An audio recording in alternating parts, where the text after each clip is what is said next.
Hello friends, আমি ঋষভ মাঝি। আজকে আরম্ভ হবে লেদ। আজকে একদম লেদের স্টার্ট করব, যেটা হচ্ছে ইন্ট্রোডাকশন অফ লেদ বা ওভারভিউ অফ লেদ। তো এর আগে আমি milling machine, drilling machine, shaping machine এদের মেশিনিং টাইম ক্যালকুলেশন আমি দেখিয়েছি। তো সেগুলো তোমরা অবশ্যই দেখে নাও এবং ভিডিওগুলো যদি ভালো লাগে তাহলে শেয়ার করবে। তো স্টার্ট করা যাক লেদ।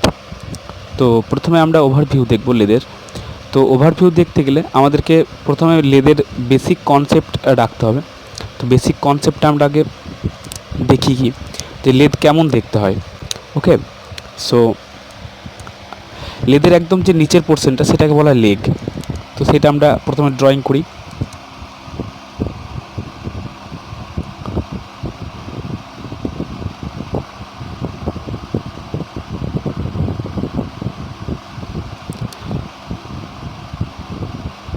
লেগ, ওকে, আমি ফ্রি হ্যান্ড ড্রয়িং করছি। ড্রয়িং উল্টোপাল্টা হতে পারে, জাস্ট ফর আন্ডারস্ট্যান্ড যে ওভারভিউটা কেমন হতে পারে।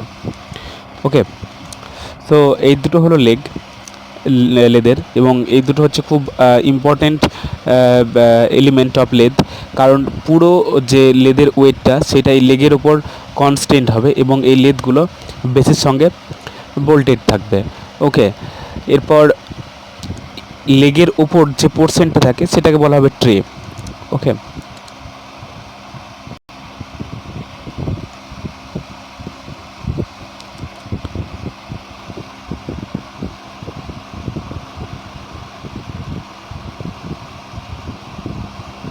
এটাকে আমরা বলবো ট্রে। ওকে, এটা হচ্ছে ট্রে। ট্রের কাজ কি? ট্রের কাজ হলো পুরো যে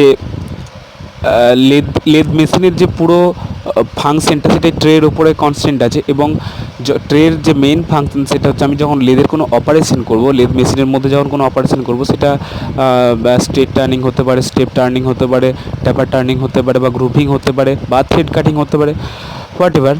তো যখন আমি কোনো অপারেশন করব, তো সেই অপারেশনের যে রিমুভড মেটাল বা চিপস যেগুলো থাকবে সেগুলো যাতে এদিকে ওদিকে ছড়িয়ে না যায় বা ছিটিয়ে না যায়, সেটা যেন একটা জায়গাতে এসে জড়ো হয়।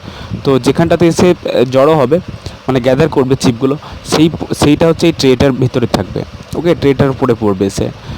এরপর যে লেগ যে মেটেরিয়াল দিয়ে তৈরি হয় সেটা হচ্ছে কাস্ট আয়রন। ওকে, এগুলো হচ্ছে কাস্ট আয়রন মেটেরিয়াল, সিআই। এবার আমরা কাস্ট আয়রন কী বা স্টিল কী সেটা বেশি বিশেষ আলোচনা করার দরকার নেই, কারণ কাস্ট আয়রনে কার্বন পার্সেন্টেজ বেশি থাকে এবং স্টিলে কার্বন পার্সেন্টেজ কম থাকে। 0.03% থেকে 2% পর্যন্ত যে যদি কার্বন পার্সেন্টেজ থাকে তাহলে পরে সেটাকে আমরা স্টিল বলি, এবং অ্যাবাভ যদি 2%-এর বেশি যদি কার্বন পার্সেন্টেজ থাকে এবং সেই রেঞ্জটা হবে 2% থেকে 6.67% কার্বন পার্সেন্টেজ যদি আয়রনে থাকে, তাহলে সেটাকে আমরা বলবো কাস্ট আয়রন। ওকে, তো কাস্ট আয়রনের কিছু বেসিক প্রপার্টি আছে, সেই বেসিক প্রপার্টিগুলো আমি আস্তে আস্তে বলছি। তো এটা লেগের ওপর ট্রে, এবং ট্রের ওপর যেটা থাকবে সেটাকে বলা হবে লেদ বেড। ওকে,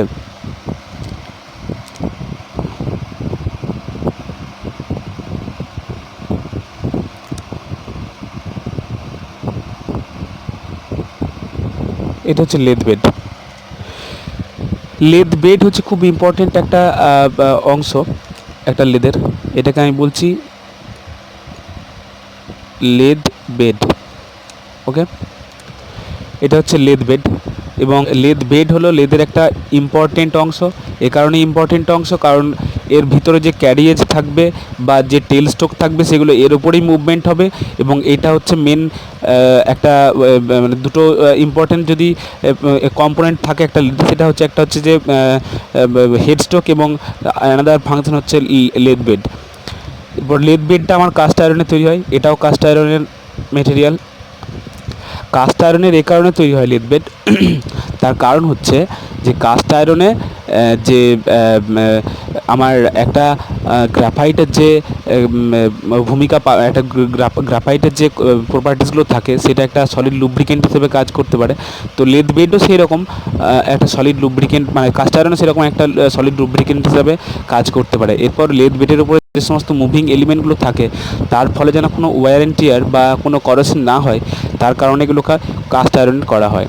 ওকে, তো এরপর আমি দেখব লেদ বেডের একটা ইম্পর্টেন্ট পোর্শন হচ্ছে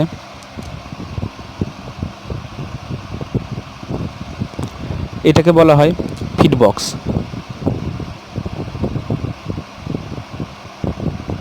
ওকে, এটার নাম হচ্ছে ফিড বক্স, কারণ লেদের যে ফিডগুলো দেওয়া হয় ক্যারিয়েজে বা ক্যারেজে, সেইগুলো এইখান থেকে নির্ভর করে, মানে এইখানটা থেকে কন্ট্রোল করা হয়। তার জন্য এই যে বক্সটা এখানে থাকে লেদ বেডের একটা অংশ হিসাবে, এটা লেদ বেড না, লেদ বেড অ্যাকচুয়ালি এইখানটা লেদ বেড বলা হবে। তো লেদ বেডের এখানটাতে এই উপরের ফাংশনটাকে লেদ বেড বলা হবে। এইখানটাতে যে মোশনগুলো কন্ট্রোল করা হয়, যে ফিডগুলো কন্ট্রোল করা হয়, সেই জন্য এটাকে ফিড বক্স বলা হয়। এবং ফিড বক্সের সঙ্গে দুটো ইম্পর্টেন্ট এলিমেন্ট যুক্ত থাকে। আমি প্রথমে ক্যারেজের একটা ওভারভিউ নিয়ে রাখি।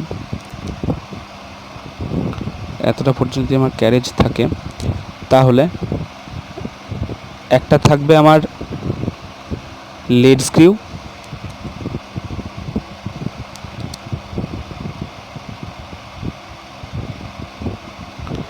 আর একটা থাকবে ফিড রড। ওকে,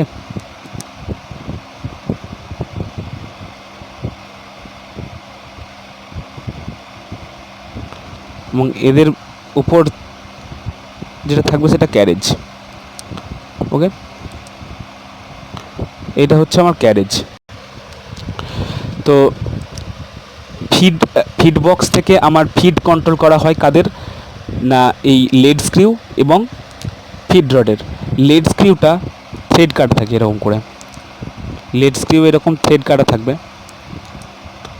তো আমার লেদের যে রডটাতে আমার এরকম থ্রেড কাটা আছে, সেই রডটাকে আমি বলবো লেড স্ক্রিউ, এটাকে বলবো লেড স্ক্রিউ।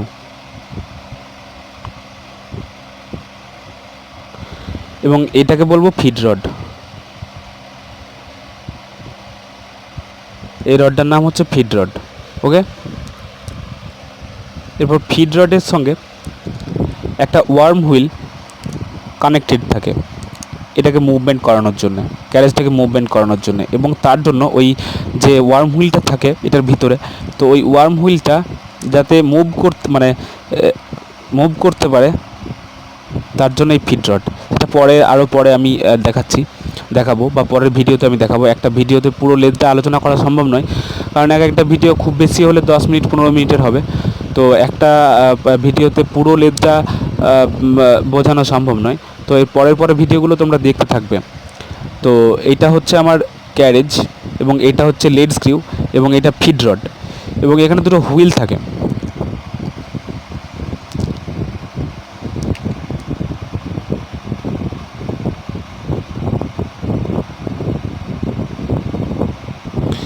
এই হুইল দুটোর মাধ্যমে এই ফিড রড এবং লেড স্ক্রিউয়ের ফিডকে এরা কন্ট্রোল করে। ঠিক আছে, কখন কে স্টপ করবে, কখন কে স্টার্ট হবে, এই সমস্ত মুভমেন্টগুলো কন্ট্রোল করা হয় এই দুটো মেকানিজমের মাধ্যমে।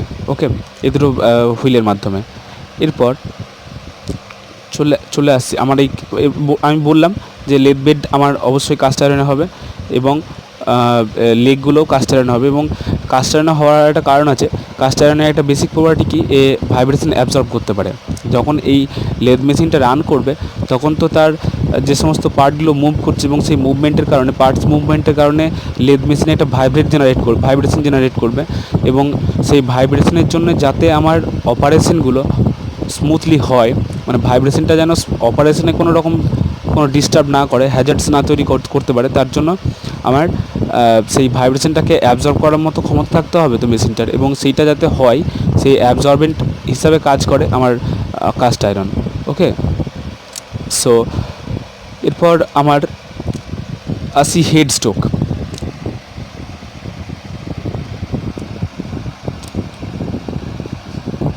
এইটা হচ্ছে আমার হেড স্ট্রোক।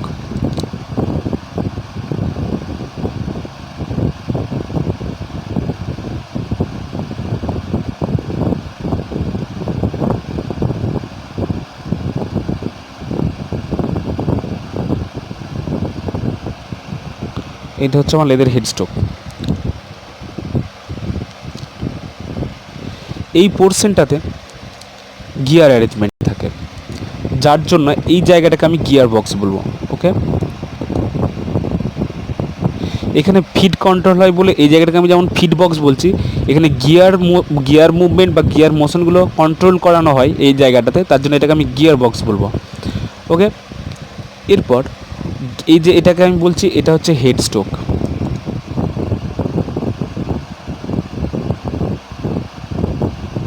এই পোর্শনটার নাম হেড স্ট্রোক। ঠিক এর অপোজিটে যে পোর্শনটা থাকবে সেটাকে আমি বলবো টেল স্ট্রোক। ওকে, তো তার আগে আমি একটা কথা বলি, এখানে হেড স্ট্রোকে একটা পোর্শন অ্যারেঞ্জ করা থাকে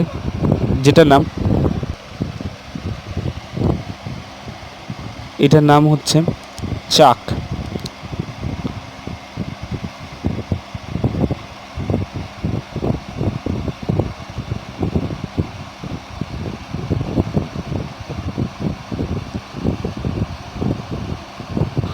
তো এটা হচ্ছে চাক। তো চাক দু রকমের হতে পারে, একটা হচ্ছে 3 জ চাক, একটা হচ্ছে 4 জ চাক। 3 জ চাকটাকে আমরা ইউনিভার্সাল চাক বলি। তার কারণ হচ্ছে যে আমার যখন 3 জ চাকের কোনো একটা টিথকে আমি মুভমেন্ট করে থাকি, তখন তার করেসপন্ডিংয়ে 3টে জয়, মানে যে জগুলো থাকে সেই 3টে জয় একসঙ্গে মুভমেন্ট করে, তার জন্য সেটাকে আমার বলা হয় ইউনিভার্সাল চাক। আর আরেকটা হয় 4 জ চাক। তো সেটা 4 জ চাকটা অ্যাকচুয়ালি ইউজ করা হয় কোনো একটা আনসিমেট্রিক ফর্মের কোনো একটা জবকে হোল্ড করানোর জন্য 4 জ চাক ইউজ করা হয়। ওকে, আর এই যে চাকের এই পোর্শনটা, এই যে নেক পোর্শনটা রয়েছে, এখানে থ্রেড আছে, এবং এইটার ভিতরে এই যে এই পোর্শনটা আছে, এই পোর্শনটার ভিতরে ইন্টারনাল থ্রেড আছে, এবং এটা নাট বোল্ট অ্যারেঞ্জমেন্ট হিসাবে এটাকে টাইট করে এখানে লাগানো থাকে। ওকে, সো এটা হলো চাক। এরপর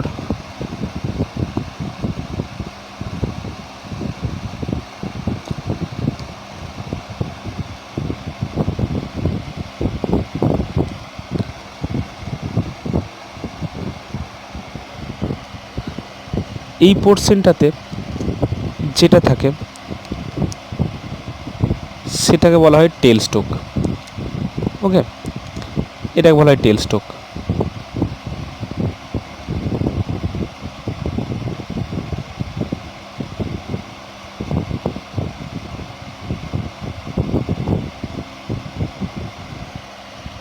এটা হচ্ছে টেল স্ট্রোক, এবং এর সঙ্গে একটা হুইল লেগে থাকে, যে হুইলটা এটা ঘোরালে এই টেল স্ট্রোকটা মুভমেন্ট করতে পারে, ট্রাভার্স মুভমেন্ট করতে পারে।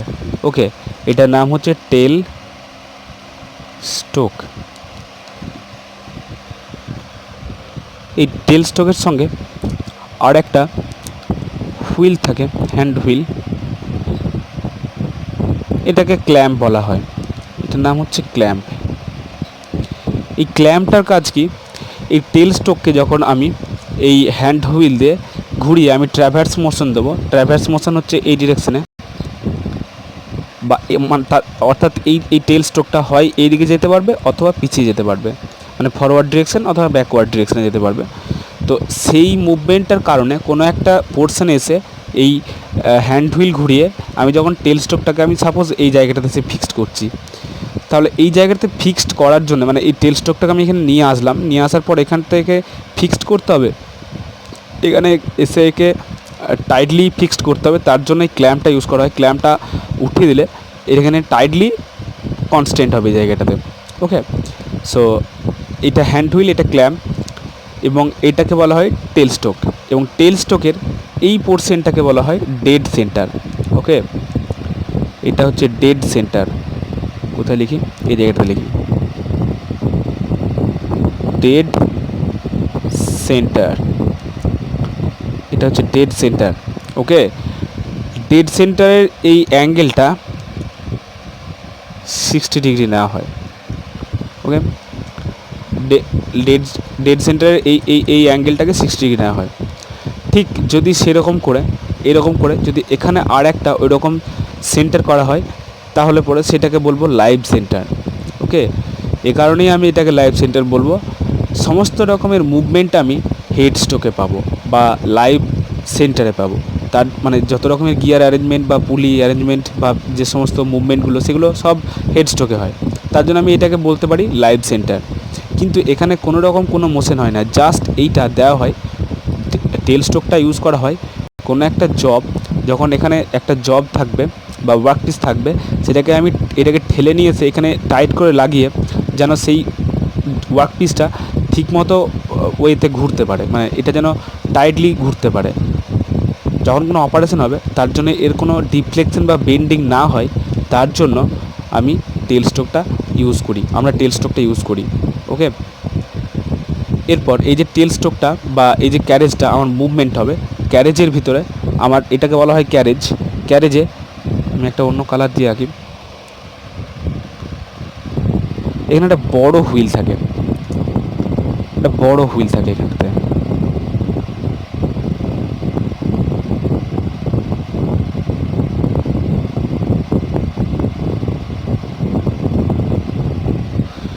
এই হুইলটা হ্যান্ড হুইল, এবং ম্যানুয়ালি যখন ক্যারেজকে আমি ট্র্যাভার্স মুভমেন্ট দেবো, অর্থাৎ ক্যারেজটা যখন এদিক ডিরেকশানে মুভমেন্ট করাবো, ট্র্যাভার্স মুভমেন্ট করাবো, তখন আমি এই হুইলটার মাধ্যমে আমি ঘুরিয়ে ঘুরিয়ে এখানে ঘোরালে পরে এটা হয় এদিকে বা এদিকে মুভমেন্ট করবে, সেটা ম্যানুয়ালি। কিন্তু তো এটা ম্যানুয়ালি মুভমেন্ট করার জন্য এখানটাতে র্যাক কাটা থাকে, এই পোর্শনটাতে লেদ বেডের নিচের দিকটাতে র্যাক কাটা থাকে এভাবে।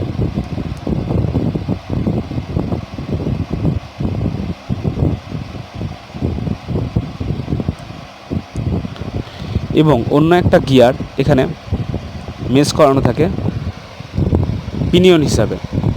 এইটা ঘোরালে এখানের সঙ্গে গিয়ার মেস করিয়ে এই পিনিয়নে আনা হয়, এবং এই পিনিয়নটা ঘুরলে পরে তখন এই ক্যারেজটা ট্র্যাভার্স মুভমেন্ট দেয়। ট্র্যাভার্স মুভমেন্ট বলতে এই ডিরেকশনে হয় এদিকে যাবে, না হয় এদিকে আসবে। ওকে, তো ক্যারেজের এটা সম্পূর্ণ অংশটাকে আমার ক্যারেজ বলা হয়। এবং এই ক্যারেজের যখন আমি ট্র্যাভার্স মুভমেন্ট দেবো, তখন এই র্যাকের মাধ্যমে ম্যানুয়ালি ট্র্যাভার্স মুভমেন্ট দেবো, তখন এই র্যাকের মাধ্যমে এইটাকে ঘুরিয়ে, হ্যান্ড হুইলটাকে ঘুরিয়ে আমি হয় এদিকে নিয়ে আসবো অথবা এদিকে নিয়ে যাব। এবং এদিকে নিয়ে যাওয়া বা এদিকে নিয়ে যাওয়ার মেন যে ইম্পর্টেন্স সেইটা হচ্ছে যে আমার এইটার উপরে আর একটা পোর্শন লেগে থাকে, যেটার নাম হচ্ছে টুল পোস্ট। আমি টুল পোস্টটা প্রথমে ড্রয়িং করি।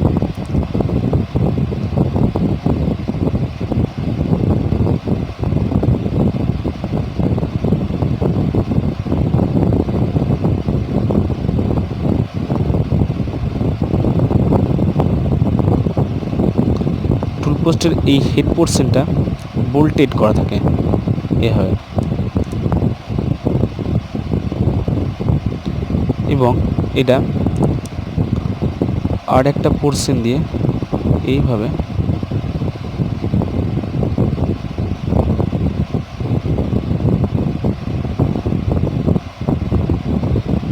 এখানে আমার যে সমস্ত কাটিং টুলগুলো এই পোর্শনটাতে লেগে থাকবে। ওকে, তো এইটা হচ্ছে আমার টুল পোস্ট, আমি বলি এটা টুল পোস্ট।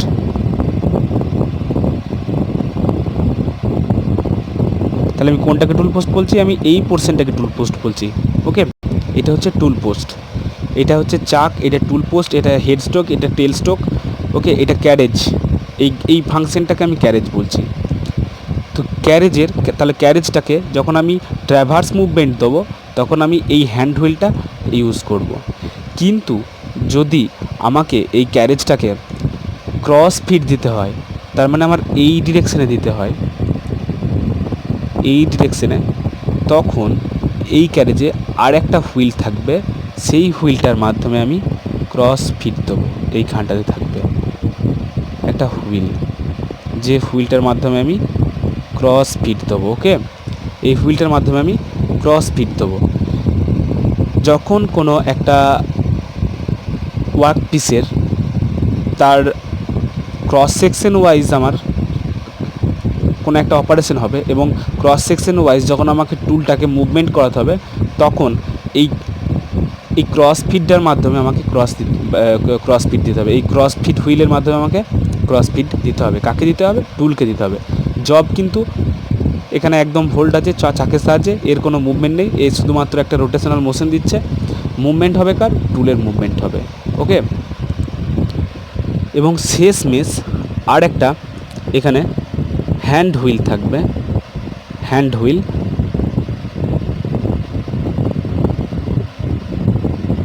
এই হ্যান্ড হুইলটা এই হ্যান্ড হুইলটা কাজ হচ্ছে, এই যে লেড স্ক্রিউ আছে, এই লেড স্ক্রিউকে হাফ নাটের সঙ্গে এনগেজ এবং ডিসএনগেজ করা এর কাজ। এই হাফ নাটের এর ভিতরে একটা হাফ নাট আছে, হাফ নাট আমি পরে দেখাচ্ছি, পরে ভিডিওতে দেখাবো, এই ভিডিওটা অনেক লেন্দি হয়ে গেছে। তো হাফ নাটের সঙ্গে এনগেজ বা ডিসএনগেজ করবো কার সঙ্গে? লেড স্ক্রিউয়ের সঙ্গে। তার জন্য এই হ্যান্ড হুইলটা আমি অপারেট করব। ওকে, যে কারণে এটাকে আমি স্ক্রিউ কাটিং